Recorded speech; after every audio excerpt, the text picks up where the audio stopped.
So with the Euler's equation of motion, we have looked at the inviscid fluid, and now we want to include the effects of viscosity.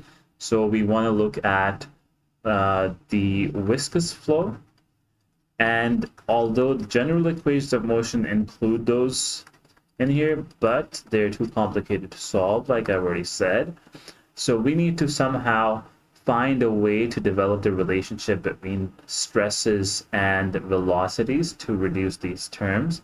And for incompressible Newtonian fluids, the stresses are linearly related to the rates of deformation. So what that means is that for an inviscid fluid, we had our expression for, let's say, the normal stress, which was equal to minus pressure.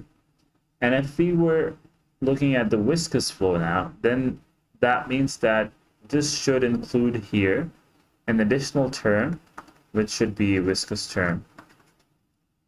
And just like that, if we were looking at sigma yy and sigma zz, those should include this viscous term here as well. And then for the shearing stresses as well, so for example, tau xy, we should, which wasn't accounted for in the inviscid flow, or for the inviscid fluids, this is gonna give us some kind of, expression that should give us the relationship between these stresses and velocities. Okay, and usually that is done through tensor calculus, and that is too complicated for me to be talking about it right now. So what I'm going to do is I'm just going to write these down in terms of the velocities. And this is how these relationships are given.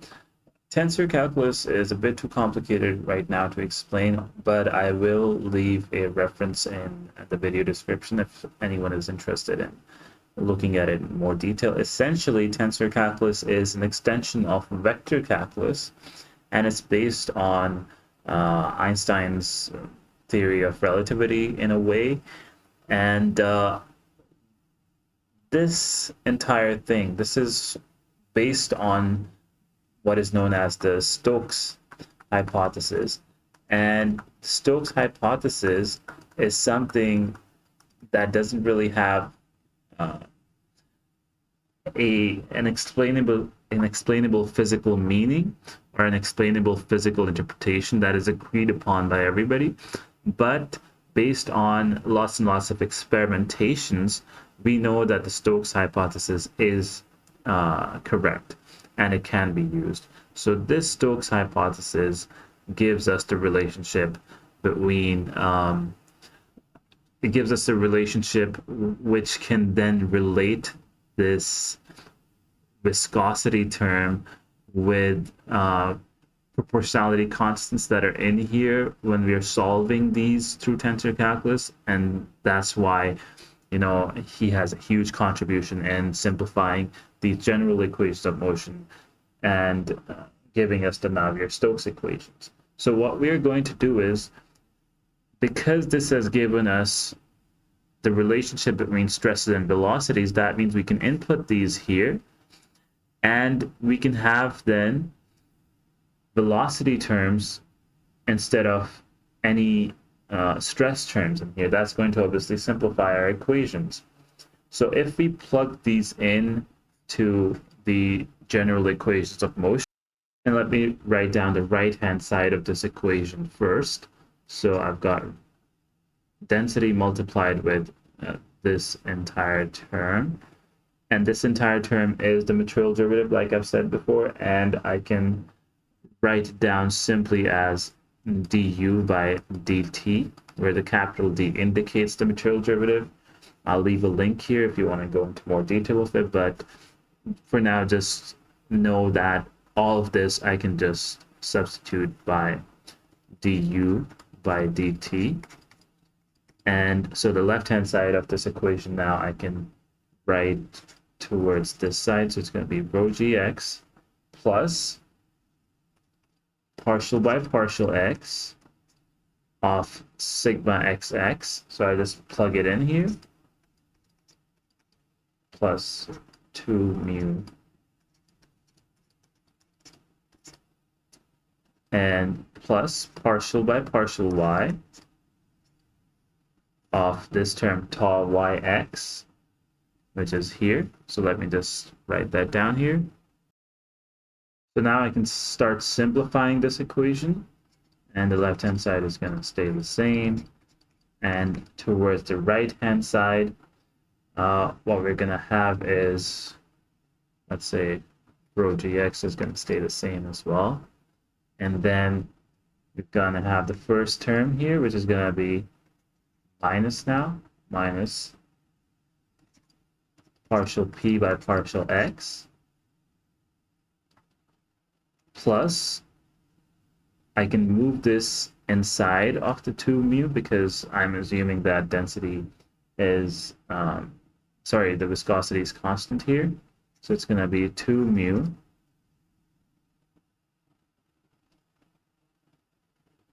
second order partial derivative of u, because it's partial by partial x of partial u by partial x, plus I'm going to have from this term here, I can simplify this, and it's going to give me mu, again, second order partial derivative because it's partial by partial y of partial u by partial y, so it's going to give me the second order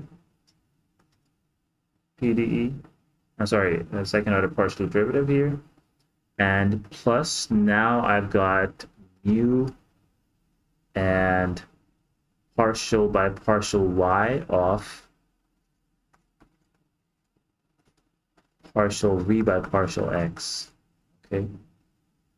Or I can also write this the other way around because it's going to be equal to each other if I write it as partial by partial x of partial v by partial y. Okay, so I've flipped these two, and that's perfectly fine based on the mathematical laws. So I can write this as partial by partial x of partial v by partial y, and we'll see why we've done this, plus we've got partial mu into partial by partial z of partial w by partial x. So again, I'm gonna flip these two, and that's gonna give me partial by partial x of partial w by partial z, and plus this term, which is gonna give me mu into partial by partial z of partial u by partial z, so it's gonna give me the second order partial u by z. Okay, so now I can start simplifying this even more. And the way that I'm going to do is that I'm going to take this and I'm going to split this into two terms. So instead of writing it down like this, I'm going to have, if I split it into two, I'm going to have mu into the second order u by x plus mu into, I can also write it as partial by partial x of partial u by partial x. Okay, so I've split this into two, and now I've got these three terms here, this one, and then this one here, where I can essentially take mu and partial by partial x out as a common factor.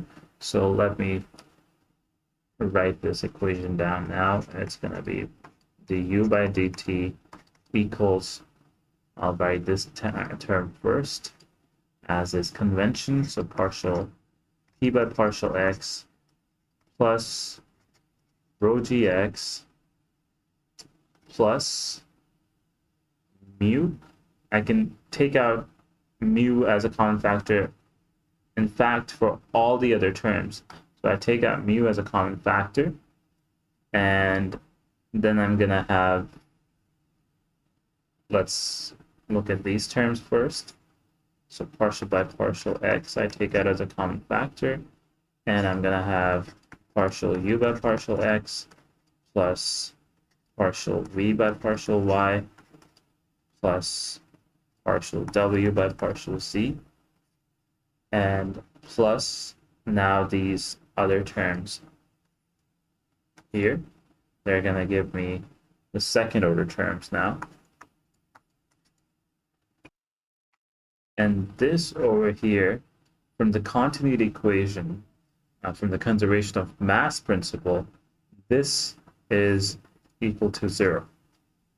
Okay, so that means we can simplify it further, because this entire term is going to be 0, and we're going to be left with rho du by dt equals minus partial p by partial x plus rho gx plus mu into the second order terms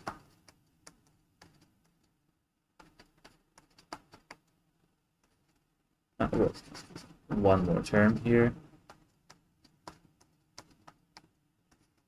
And this is in the x direction, because right now we've only looked at this x direction momentum term, or the x direction general equation term. So this is an x direction. I can write down the same thing in y direction and z direction.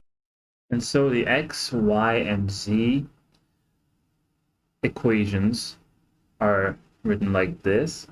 And these are what are known as your Navier-Stokes equations. Okay, so these are your Navier-Stokes equations. And essentially, they are your x momentum, y momentum, and z momentum equations. Okay, and if I want to write down in a more compact form, then that would be the vector form. So then the left-hand side of it would become rho d, and if the velocity vector is indicated by a capital V, then it's going to be dv by dt equals the first term here on the right side, which is going to be partial by partial x plus partial by partial y plus partial by partial z off pressure. So again, I can write it in terms of grad p minus sign here. And then this term over here, or these three terms, I can write them in terms of rho g vector. And then this over here, I can write this in terms of plus mu. And now I'm going to have grad order of 2 and the velocity vector here.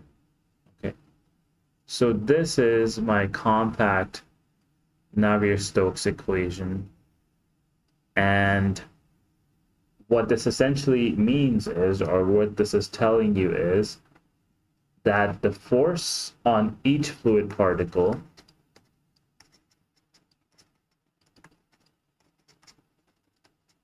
is composed of 3 terms. It's composed of the pressure term, it's composed of the force term,